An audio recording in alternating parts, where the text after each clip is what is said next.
man. Just back from the United States Open. Yes, sir. Feeling it today. Yeah. Feeling it. Feeling yourself. No, I'm rough, dude. I'm feeling you're rough. bad. I'm terrible, man. Did you do what we thought you could do and go out early and walk the entire course behind folks who were not in contention and then sit and wait for the leaders to come through? Yes, sort of. Sort of. It takes a lot out of you. Yes, it does. I disappointed a lot of people. You did? Yeah, I did. Well, I do that a lot. I did. I know what that feeling is like. I was very excited about going, and I just want to say I had a great time, had a blast. Yeah. Yes, we got there at about 7:30 yesterday morning. No, a few days ago, whenever it was. Yes. And walked the entire course, followed Martin Keimer, the 2014 U.S. Open winner, and Sepp Straka. Followed them throughout the entire course, watched it, loved it. Yep. And, we sat at the 16 green and watched some people come in, and went to the 18th green and watched some people come in. And it was about 2 o'clock. Jordan Spieth was on the 18th green. And from the 18th green, you can look over and you could see the first tee box. Tony Finau was teeing off. He was the second to last group. Right. And I looked at my dad, looked at my brother, and we all realized we're going to be here for another 5 to 6 hours. That's right. They're just teeing off. So we went home. You didn't see. I did not see maybe the best finish in recent history of golf majors. No. You didn't see. I saw it on TV. At the house. Back at the house. Back at the house. You watched Rory miss I was looking for you in the crowd. I know. I did. I saw Rory miss the putt from the house. And I was right there. I was on the 18th green. I was looking for you. Yeah. I didn't start watching until 3 o'clock. I know. I was at the house at 3 o'clock.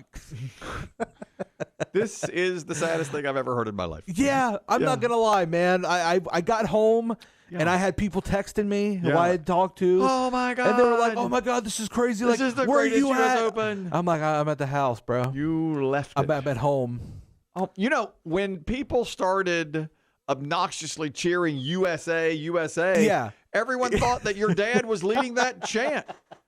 You told us the other day that your dad hates it when these lousy, stinking foreigners come over here and win the U.S. Open. Yeah. So when people started chanting USA, which was a complete, just a slap in Rory's. Terrible thing to do. Terrible Very out of bad taste. I thought he was going to have a big shirt on that said, BB Shea's dad, no filthy foreigner wins my tournament. Unbelievable. No, I was at the house. See it. I'm not gonna lie, man. I'm a little disappointed. I'm half and half disappointed that I left. Like, it would have been cool, but I'm not mad at the same time because it was hot. Oh yes. Those seats are uncomfortable. Oh yes. I was dead tired, and watching it from the recliner was nice. I'm not gonna lie. Well, that's the whole thing. I've heard my brother-in-law went to the Masters this year. I've never been to that. He went to the Masters Sunday. Yeah. And he said, if I had to do over again, I'd go on Thursday or maybe Friday. Then I like to watch the final, you know, back at home where you can see it. Yes. And I think our biggest mistake was getting there too early. I suggested that. Yeah. And I know. And it's not a bad idea because when we got to walk the course when there was nobody there. Yeah. And it was a beautiful course. Yeah. And it was such a cool thing to see. But if we would have gotten there about the time we left, it would have been a completely different situation. Well, I went one. Well, I've been a couple of times, but in '99 when they played it at Pinehurst, I saw the Payne Stewart. I was on the 18th green for that. You can see my big head in some photos. If you look closely when they show it from a certain angle, you can see because my big head's above everybody else's. Yeah. And you can see, and that's where he did the famous with the statue, which was referenced a lot this week by DeChambeau. Mm-hmm. But I got so lucky because we went on Sunday, and it was 60 degrees and just a mist in the air the entire. I mean, he was wearing a jacket. Yeah, he was. Yeah, no, it was 90. I know, and the sun was coming. I mean, it felt good sometimes, but we were on the 18th green, going, we're going to be here for another 6 hours. That's right. And we were just like. Plus, the day before, I helped my friend move all day. So I was dead from that. You did. And then I came and then I walked all that. Yes. Like 20,000 steps yesterday. Oh, you walked 20,000. Yeah. How long do you think it'll be before you take your next 20,000 steps? I've been taking a month. You know, it's funny. I was looking at my chart on my phone of do you have that step thing? It was like the last time I had 20,000 steps was like 2018, I think. Yeah. Oh, yeah. Like, you haven't reached this milestone in a long time. You know, recently, I know a woman, this is more about health. You know how they tell you to walk 10,000 steps a day or whatever? This thing we're doing now, there's a challenge. I go to the gym with this woman, and there's a challenge to drink more water. Like, that's the thing. Or, more mindfulness and no screen time and that kind of stuff, late before bed. And one day they were harping on water, and she goes, we're about the same age. She goes, in the 80s, nobody gave a rat's ass about water. We're all fine. She's like, water? Who cares? I mean, I'm not mad at her. It's a good point. I heard you're a person who won't wear a sunscreen. I do not wear sunscreen. I'm not gonna lie. I feel like you're kind of a wussy if you wear sunscreen. What about the skin cancer thing? Vitamin D is good for you. Nobody wore sunscreen in the 80s, and look at us. We're all fine. Well, that's what she would have said. That's what my friend would have said, is we didn't give a rat's ass about sunscreen or water in the 80s, and we're all fine. Well, those of us that are still here. Exactly. I mean, there are some that... I mean, look, you're pretty pasty. I got a nice base but you did all right. Yeah. And you were out there. Well, you did some cloud cover on the... True. And, there are a lot of trees. But, I mean, I was in the sun. You were in the elements. Yeah. You never put on sunscreen. I never put on sunscreen. I don't think I've ever applied it to myself. Really? Yes. You've never applied sunscreen? I don't think I have. And it's funny. Every time I play golf multiple times a week. You don't put it on? No. My friends all the time are like, hey, here's sunscreen. I'm like, I'm good. No worries. Have you read this conspiracy theory that it's, I don't know if you've read this. The conspiracy theory is that the sunscreen itself is what's causing the skin cancer. That's my theory. That's your theory. That's my theory, yes. You think that the stuff in the sunscreen and that big sunscreen has convinced us now that it's good for you, but really it causes the cancer that keeps them in business. There were no cavemen dying of skin cancer back in the day, at least no reports of it. How do we There were no hieroglyphs of skin know? cancer. I'm not sure. A lot of dermatologists are disagreeing. They're saying, no, you must put on sunscreen. I like the lady you were talking about. I like her way of thinking. It's sort of the truth. She's very no nonsense. Yes. And she'll say, we never gave two craps about drinking bottled water, enough water, sunscreen, none of that stuff. Well, bottled water, I can't believe it's an industry. I mean, when I was growing up, the first time you saw a bottle of water, it was like, who is this idiot with a boat that paid for water? Yeah. It comes right out of the tap for free. True. And, But now it's proven that most tap waters are just as bad for you. I mean, look at, God bless Flint, Michigan, and their water that they have to deal with. I mean, they're probably happy there's a bottled water industry. Of course. Yeah. But I think Flint, Michigan is a tiny it's an outlier. percentage. I believe that any water you get out of a tap is pretty good. Here, where most places. But they put fluoride in the water. You're against fluoride, I'm too. against fluoride, You said that a couple of weeks ago, that you're anti-fluoride. I'm anti-fluoride. They do put fluoride in the water, that's true. Yeah. But we drink it out of my wife has said, we're not spending on bottled water. We buy it for guests and stuff. Yeah. But for the most part, we just drink right out of the tap. You get city water or well water? Well water. Same. I like that better. Yeah. But I feel like well water's cleaner. Yeah, you're right. I got well water, thankfully. Yes. But, I still drink bottled water. Although, I'll drink it, of course. But now we're at home. We don't drink it. We go to the tap and fill up a glass of water. Who's got the best bottled water? I can't, people ask, I can't tell a difference between the bottled waters. Aquafina and Dasani are the ones. Those are terrible. I hate those. Costco brand. And I got you. But what you can't I like tell a smart water. You can't tell I like the a difference. Fiji. You really think there's But then the Liquid Death is the best. I know of the your best. Liquid Death is in the can. Best, yeah. You think there's a difference between absolutely smart water versus Aquafina? I can taste the difference, yes. I'd challenge you to that. You could put me to the challenge. And haven't you done this? Have you done this before where you could taste the difference between waters? Absolutely. And you've passed that test? Yeah. I thought so. How about this challenge? All right, I have one for you. All right. Do you think you could do this? Let me see. All right. On the radio show, we got an email from a guy named Kyle. Listens to the radio show. All right. He challenged anybody on it, and now I'm going to pass it to you. Okay. We were talking about competitive hot dog eating, the Nathan's Famous thing. Yes. Yeah. Are you interested in that thing on Labor Day? Do you know this? Oh, no. I'm so mad that they won't let Joey Chestnut really perform because he's the man, dude. Yeah, but he's got no loyalty to those people, to Nathan's or the Major League Eating. But isn't the rule that if you are sponsored by a different hot dog company, you can't be on? Is that a rule? I think it is. That's the reason they're keeping him out, right? Oh, I didn't know that was a rule. I thought they were just mad because he's making money. Well, it might be, but I don't. If you're Nathan's Famous and Nathan's is all over the place, do you want somebody wearing a vegan hot dog T-shirt at your event? Who said he was going to do that? I think the vegan hot dog folks would probably demand that he does. That's what he's seen. That's the only time he's seen. I mean, but is it like, wasn't there a controversy with Michael Jordan wearing the Adidas at the Nike? Yeah, at the Olympics. When he went to the Olympics in '92 for the Dream Team, the uniforms, the warm-up jerseys were made by Adidas, and of course he was all Nike. Yeah. So he covered up the logo and wore the warm-up jersey. I mean, I don't know. I don't think he was necessarily going to wear a hot dog shirt for that company. But I don't know that for sure, but I would think if you're the vegan hot dog company, what is it called? Impossible? Yeah, something like that, yeah.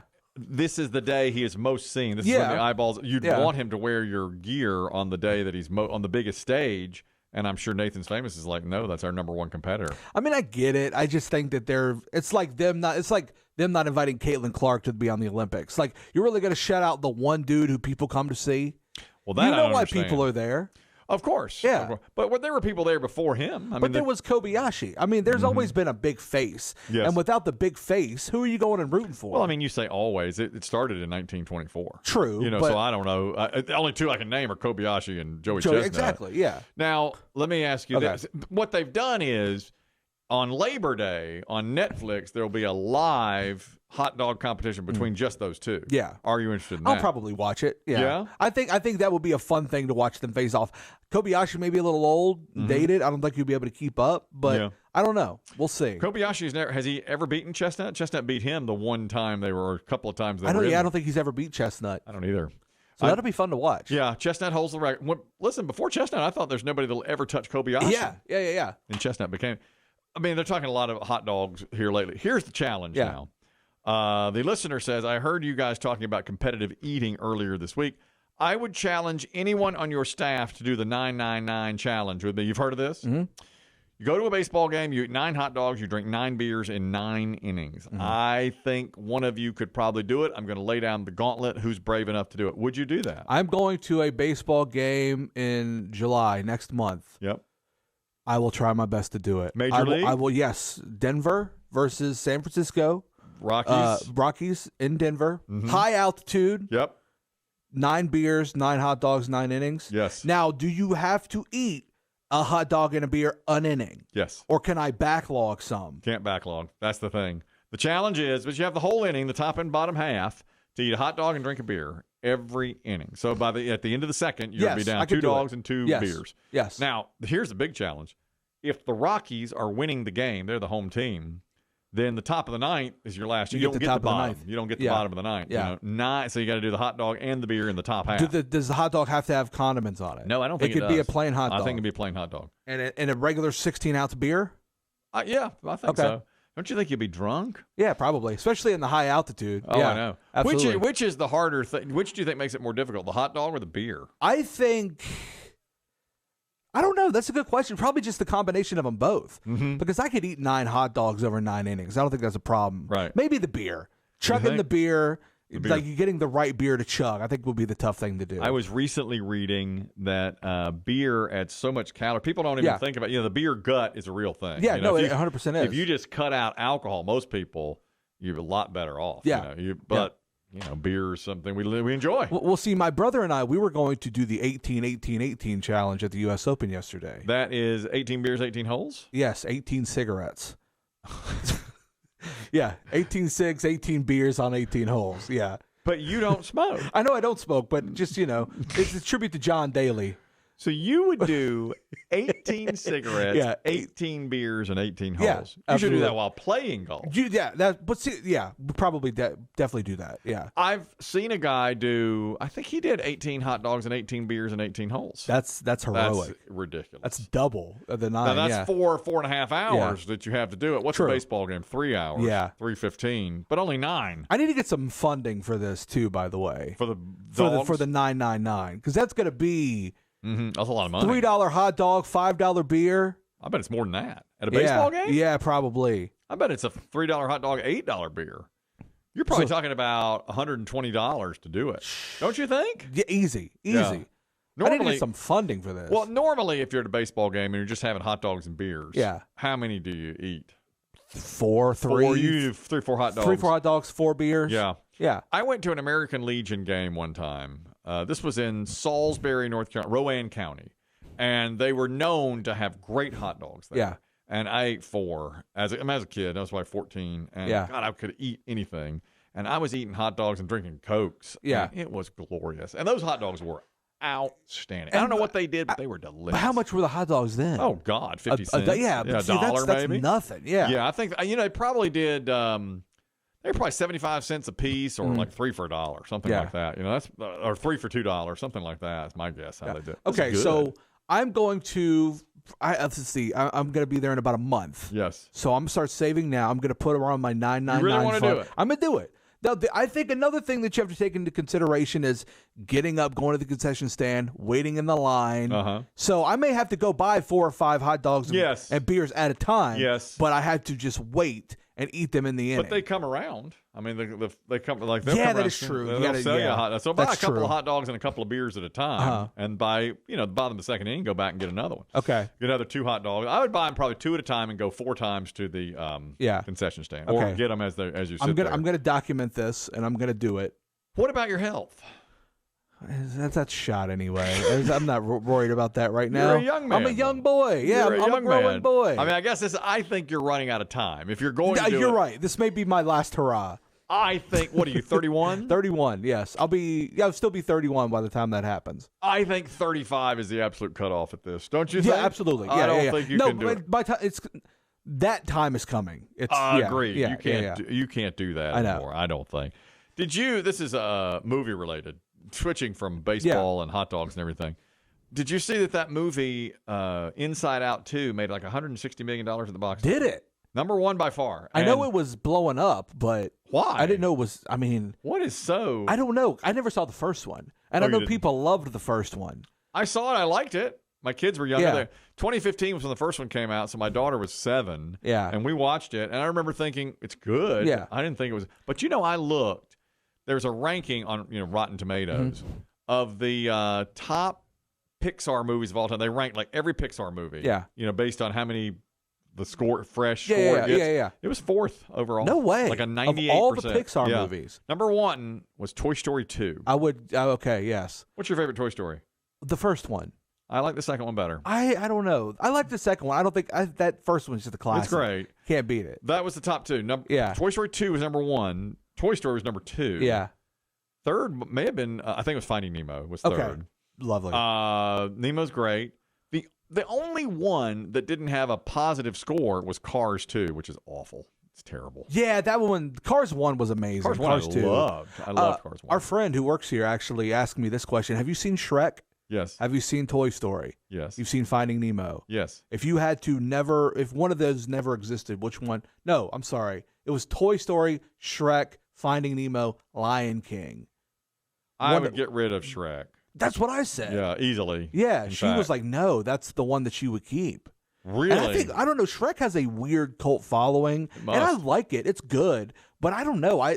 Compared to those other 3, I think those other 3 are just amazing. Lion King is spectacular. You can't touch that. Great. You can't touch it. Great. Toy Story, that was the start of that whole Pixar thing, really. And then Nemo is unbelievable. Amazing, yeah. Yeah, I would easily knock out Shrek. That's what I said. That. Shrek was just okay. Just gone. But the Inside Out, the first one was 4th on that list, and then like Toy Story 3, also great. But Inside Out 2 making $140 million, $155 million. What? When's the last time something like that has made that much money? I know. Was it Oppenheimer, maybe? Probably. Or Barbie? Well, Barbie probably beat it. Oppenheimer's probably right there with it. Yeah. But I would say that. I mean, usually the movie that's number 1 now makes like $30 million, which is nothing. Well, because what was it? I think a week or so ago, Bad Boys, the 4th Bad Boys movie. It made some money. I thought Will Smith was done. Apparently not. That made over $100 million too. I was surprised by that. Maybe people are going back to the theater. I think so, which I like. I like that too. I thought Will Smith was done too. I thought he was, dude. Like I thought. Who knew? I think he should be done. He should be. I am sick of him. His role, and when he slapped, the more I think about it, now it's been longer. The more I think about it, the more I hate it. You know, what he did in front of all those cameras, slapped this guy who didn't do a thing except his job. Other than like just the public perception. Well, he's banned from the Oscars for 10 years, but who cares? Exactly. I mean, it's a slap on the wrist after he just slapped Chris Rock. Assaulted a man on live television in front of a room full of people. Chris Rock handled that beautifully. Yeah. Beautifully. Absolutely. And I am... I can't stand Will And Smith. I thought he was going to be like, I really thought there was never going to be a time where he was going to be back. I but did no, too. he's back. Well, you say he's back. I wonder. I am shocked at that. I will never see another Will Smith movie. I don't think I will, unless it's just like, but no, you're right. But, I will never see another one either. Didn't one come out last year that he had already made? Oh, wasn't it like Emancipation? It was on like Apple Plus or something like that. I'm not going to watch nobody that. saw that. And I'm not going to watch Bad Boys 4. Yeah. I refuse to because of him. Well, I spent my Father's Day with. What'd you do on Father's Day? Did you do anything fun? Very nice fun? day. No, my wife asked, like, what treats do you want? None. Yeah. None. No. Powered through it. Okay. I just said I wanted to play pickleball. Yeah. Which I did, which she allowed, which was really nice. And then watch the U.S. Open, which is exactly what I did. My kids gave me presents, which was really nice. New shirt. My wife gave me some luggage that we're getting ready to go on vacation, which is very nice. New pickleball paddle. Look at you. Right. Okay. Very exciting. How many you got now? Oh, this is my 5th or 6th, Nice. I think. I like to keep one. You have to have one in reserve just in case one breaks during tournament play. I gotcha. And I have a tournament this week, so there's all that. And I watched all of the U.S. Open. Nice. And my wife was going to get cupcakes, which I haven't had in a long time. Mm-hmm. And the cupcake place where I like it was closed. Thank God. Right. Thank God. Maybe that was today, a blessing right there. But she said maybe I'll get them the day after Father, which is they were recording. So you were going to eat one? Or a couple? I was going, not a couple. I was going to sniff the icing and put my tongue in the middle of the icing and then throw it away. Okay. What does our friend Chris Dim say that's called? Cakealingus. Cakealingus. That's right. That's all I do with them. That's just a waste of a cupcake, man. Yeah, I just put my tongue in it, but I never actually have the whole thing. Okay, all right. Here's a food question. This is something I saw this on an opinion. Mm-hmm. It's like ask for advice column, Yeah. See what you think about this. This was an am I the a-hole thing. Okay. Okay. Right. Am I the a-hole or is my wife the a-hole? We're in our mid-30s and childless. My brother just started dating a woman who has 2 kids, one of which is an 11-year-old girl who is extremely defiant and constantly doing things to get a reaction. The problem is her mom is in denial and basically lets her get away with everything. We're all together last weekend on vacation at a beach house, and this little 11-year-old terror refused to go play with the other kids at the pool, refused to do anything, and instead chose to constantly interrupt us adults as we were trying to have morning coffee. At one point, she kept swatting my wife with a fly swatter, saying there were flies on her when there were not. Finally, after knocking over my wife's fresh coffee and hitting my wife in the forehead with a fly swatter, my wife flung a freshly made iced coffee on the child, drenching her. Well, of course, my brother and his girlfriend freak out and leave, and some of the adults think my wife went way too far and ruined the family vacation. I told my brother his girlfriend needs to be a parent to her child, and my wife had every right to react. Not hot coffee, iced coffee. Yes. Am I the jerk for defending my wife? Absolutely not. I think she was totally justified in doing that. I wish more people would do that to kids. That is so unnecessary for that child. Get that kid out of here. I would have done the exact same thing. That woman's my hero. Went on for a long time, apparently. I love that. Right in the face. I love that. She was totally justified in doing that. 30 years ago, I wouldn't have blinked. Now it's like, yeah. You did that to the child. But I mean, exactly. Bro, you need to get a hold of this little girl. Get a hold of her. She's hitting me in the forehead with a fly swatter. Yeah. She's lucky she didn't physically attack her. No kidding. And apparently the girlfriend would do nothing. The wife was like, now come on, we don't do that. She kept on doing it. You know how kids are. Yeah. They're horrible. Some of them are horrible. Yeah. One time years ago when I was, I had little kids and I was in Costco, but I was alone in the Costco. I was shopping and I was taking my cart next to a woman who had 2 kids. Now the woman was leaned over some books, looking at the books. 2 kids were in the cart, and they were slapping each other back and forth. I think the brother was slapping the sister.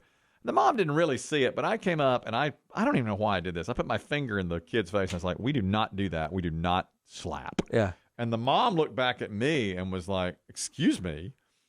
But it's something like, if you ain't going to do nothing, I'm going to do something. No, that's really not my place. I think I did it because I would do that to my son, who would sometimes hit his sister. They were probably 7 and 4 at the time. Yeah. So I come along to similar age kids, and I'm just like, all right, keep your hands off her. And she's like, ugh. I'm their mother. And I was like, well, and I said what you said. We'll do something about it. Absolutely. Yeah. If you're not going to be a mother, let me be a mother. I don't know. That's really not the place. No, I think you're fine. I think I wish more people would do that. He says that his brother is not speaking to him now. Oh, his brother needs to grow up. Jeez. His brother needs to stop being such a punk. He knew what the deal was. I kind of like her too. That was like her what style. A style. Absolutely. Literally. Yeah. Ice coffee, not hot. No, I mean, obviously, that would have been a completely different situation. But that little girl should be all right. Now she'll be triggered by coffee. Absolutely. Anytime she passes a Starbucks. She'll probably be 22. A barista will freak her out. And now, in a year or so, the mother will turn around and be like, yeah, you knew you had that coming. Get over that. I wonder. I mean, I'm a snowplow parent myself, a helicopter parent. She's like to the nth degree, it sounds like. Yeah, so, and she got her attention, didn't she? Well, she sure did. She got her to stop. And that was it. I love it. I love that. Very interesting. This is about parenting, too. Yeah. We do a top 5 every week That's here. Right. Father's Day just passed. A lot of choices here. We decided to do top 5 TV dads. Yeah, great idea. I love this one. Yeah, well, right after Father's Day. Thank you. Yeah. You have a great idea for our next podcast as well. It pertains to the 4th of July. But the best 5 TV dads, who do you have at number 5? I wondered where you would go with this because I'm sure yours are newer than mine. Well, not really, actually. You don't think? I think you're going to appreciate a lot of mine. Yeah. Number 5, Andy Taylor from the Andy Griffith Show. He's my number 1. He's my number 1. You know how much I love Andy Griffith. I think that I think this says a lot about not a lot of single dads, right, in television, right, and especially for that time. You don't see that a lot. Do you know? I think I read this. The show was a lot about the comedy between Andy Griffith and Don Knotts. Yeah. A lot of, because I'm a huge fan. You a fan of the show? I grew up watching it. Yes. Yeah. Well, everybody. I'm not like well versed in it, but I know the story. I know about it. Yeah. It's a really well done show. I mean, the humor, it really doesn't age. I mean, it ages beautifully because it's still really funny. Don Knotts as Barney Fife. Yeah, that's just such an iconic character. And Andy Griffith was such a perfect, straight man leader of the show. He was absolutely perfect. But what I read was that the first episode of almost every season is very Opie involved and like father-son relationship between Andy and Opie. The best one, in fact, that most people think is the best one is Opie the Birdman, where he, you know this one?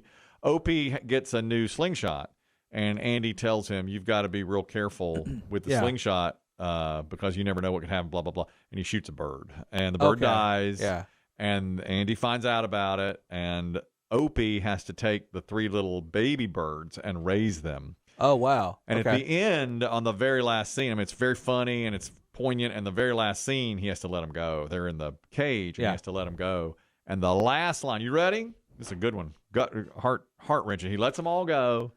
And you can hear the tweets. They're standing on the front porch.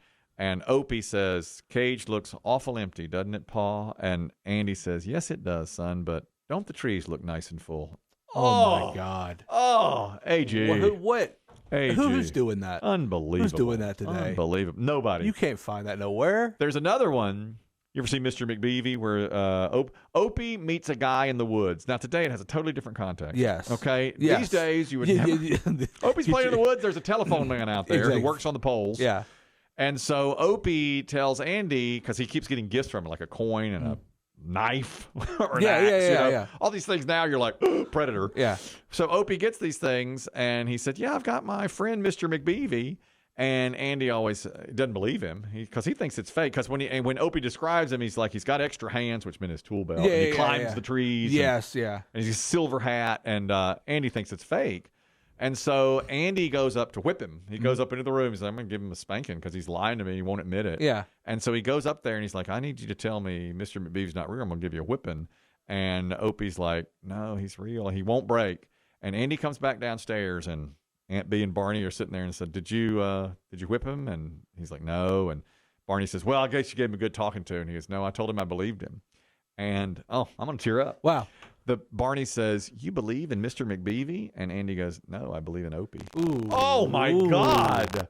Wow. I tried to parent like that and that's completely tough, failed. Dude. Completely that failed. Is tough, man. You can't do it. You can only write stuff like that.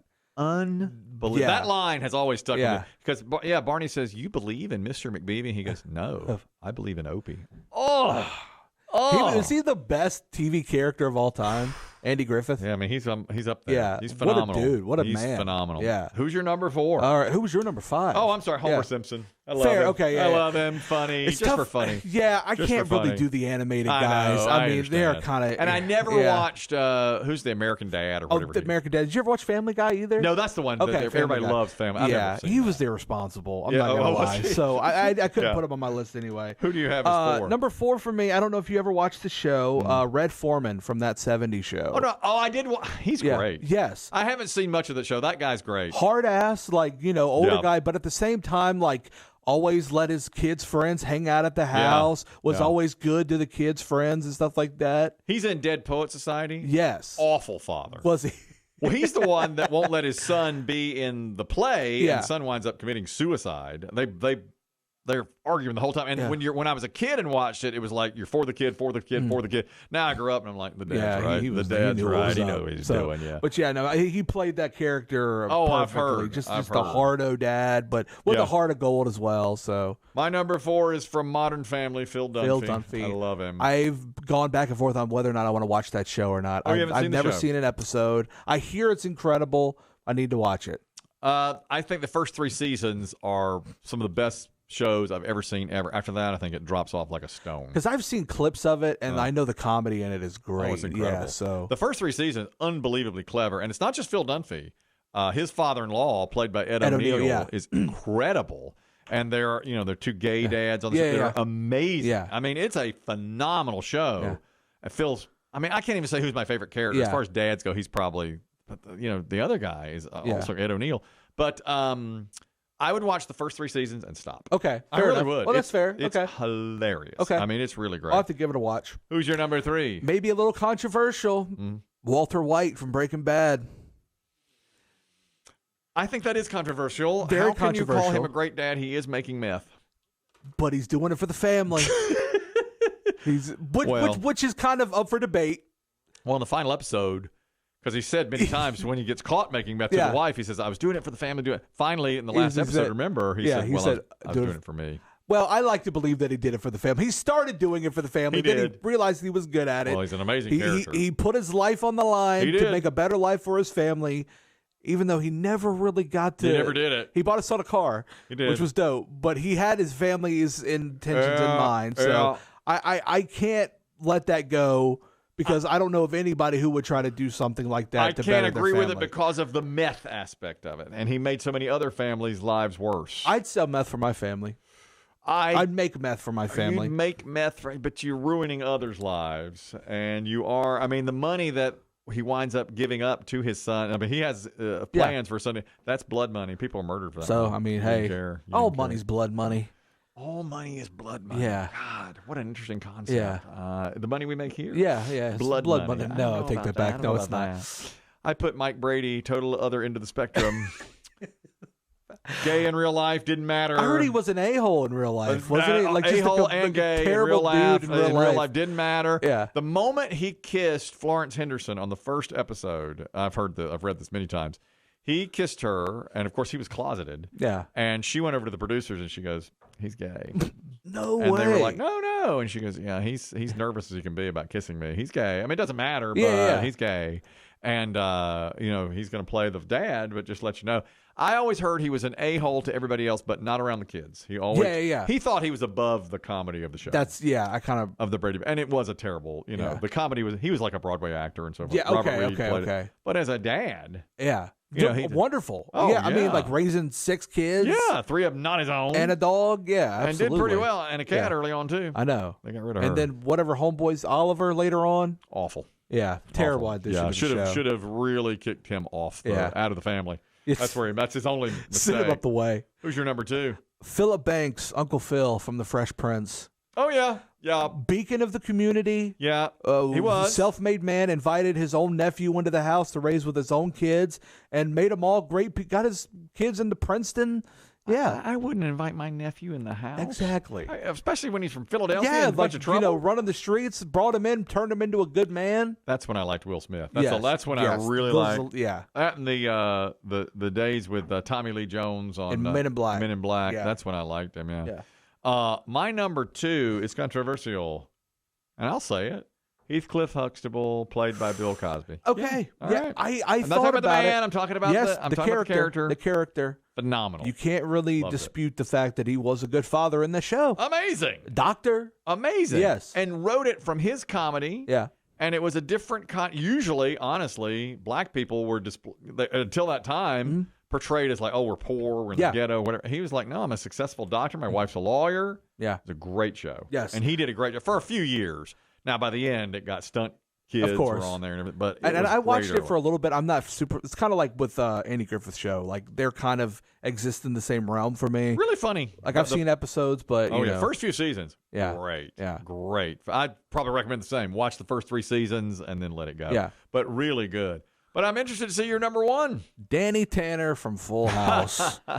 Awful. What? Terrible. I don't know. I've never seen the show. I mean, another single dad, but he had help with the Joey Gladstone and Jesse Katsopoulos. Raised 3 daughters, lived in San Francisco with 3 other guys, and I don't know. I just think that he was just like always a life lesson in the show. Always took time to be with his kids. Hardworking dude. Played by he's now blanking on his name. Bob Saget. Bob Saget, who died so mysteriously, like in the hotel. Yeah, so that odd. was weird.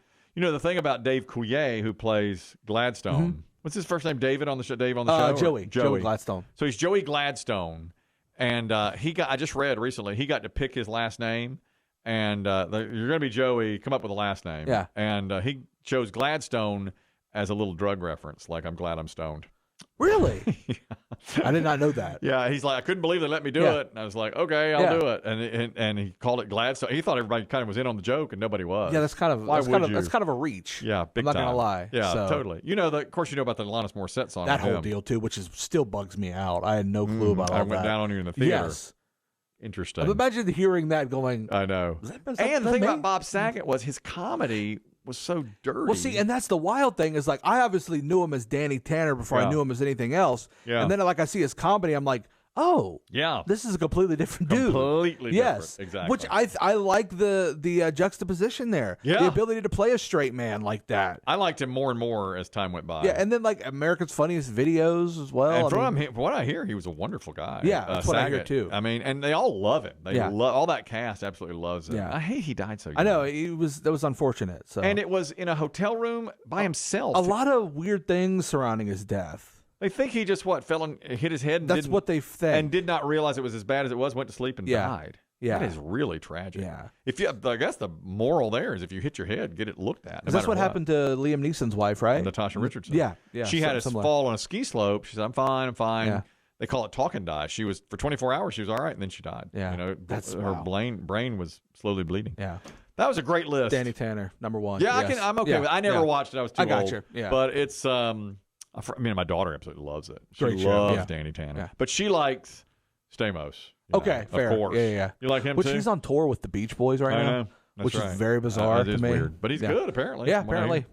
Great squaring around. Loved it. Well, I did too. That's nice. Next week, we're all about the 4th of July. That's right. Another edition of the Square and the Round. Thank you.